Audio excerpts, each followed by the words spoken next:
में पार हो जाओगे, ये सत्कर मान लेना। कहते हैं जीवन तय थोड़ा भला जय सत्य सुमरण हो, और लाख वर्ष का जीवन वही लेखे दरे न कोई। जीना तो थोड़ा ही भला, चाहे किसी जैसे वृद्ध आदमी हो गए, और इनको तो मालूम है कि कभी भी हमारी यहाँ से बात बिगड़ सकती है, तो इन तक घनी भक्ति करनी चाहिए।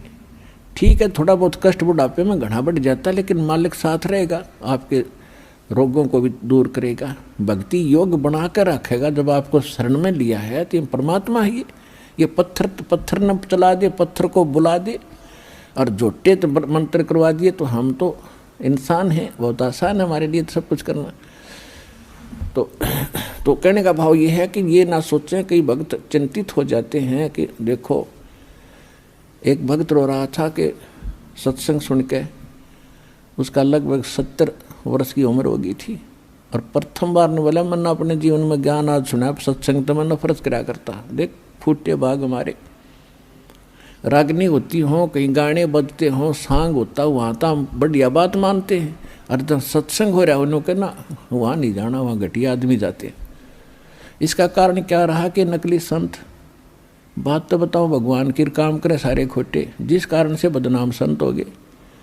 इसलिए लोगों परमात्मा काल ने तो सारे बात बिगाड़नी थी, किसी प्रकार ये परमात्मा के सच्चे संत के पास पहुँच ना जारी न रास्ता ना मिल जाए। यूँ तो इस ताक में रहता है कि कोई भी बाधा पैदा करनी पड़ो, यो सारी कर रहा है।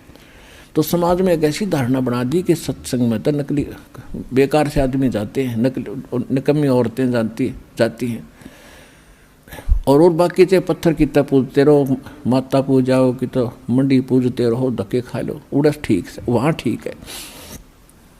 तो ये सब काल प्रेरणा। तो कहने का भाव ये है,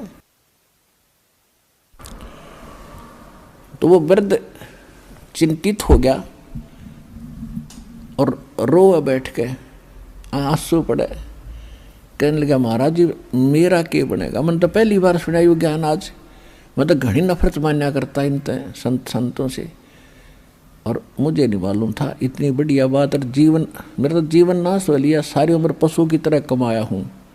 4 किले जमीन, एकड़ जमीन थी, 16 किले बना दिए मैंने अपने बच्चों के लिए, 2 बच्चे हैं, और आज ये अपना ठाठ से रह रहे हैं। लेकिन आपके ज्ञान से पता चला मैंने अपने लिए तो कुछ ना किया, अब मैं कैसे कर पाऊंगा, मैं तो कभी भी मर जाऊंगा। उसकी बुरा हाल देखा तो मैंने उसको समझाया कि अभी तक कुछ नहीं बिगड़ा आपका। अब जैसे कुएं में बाल्टी गिरती हो, पहले बहुत गहरे गहरे कुएं हुआ करते, 100 150 फुट नीचे तक, और खोद कर बना करते, उसे जल निकालने के लिए एक लंबी रस्सी, नेजू बोलते हैं उसको, नेजू होती थी, उसका बाल्टी बांध करके कुएं में डालते थे, एक लकड़ की पुड़ी सी बनाकर उसके ऊपर डालकर ऐसे खींचा करते थे। वो कई बार गलती से हाथ से छूट जाती, उधर लंबी तो बहुत लंबी होती थी, 100 150 फुट दूर तक खींच कर ले जाते थे, वहाँ छोड़ देते थे। उधर से उसने कुएं में डाल दी, जो वहाँ खड़ा था या नहीं था, वैसे अपने आप भी करना पड़ जाता है ऐसे कई बार, और उधर से हाथ से छूट गई। तो वो क्या करती थी, रस्सी, बाल्टी नीचे जा रही है कुएं में, और रस्सी हाथ से छूट गई, और वो भी आगे धीरे धीरे सरकती जा रही है, और वो रस्सी रहेगी 2 फुट की, गिरने में सारी जा चुकी है कुएं में, और भाग दौड़ के कोशिश करके उसका लास्ट भी पकड़ ले, एंड, उसको पूछड़ी बोल रहे, पूछड़ी एंड ने, वो पूछड़ी भी मिल गई, हाथ में आ गई, तो कुछ भी ना गया, बाल्टी भी आ गई, पानी भी आ गया। तो इसी प्रकार आपका कुछ नहीं बिगड़ा अभी तक। मनुष्य जीवन रहते और ये सतभक्ति मिल गई, तो आप कहवा पूछड़ी हाथ में आ गई, एंड ठा गया इस जीवन का, और दोनों हाथों में डके खींच लो विष्णु, यानी भक्ति करो डट के, इस जन्म में बेड़ा पार हो जाएगा।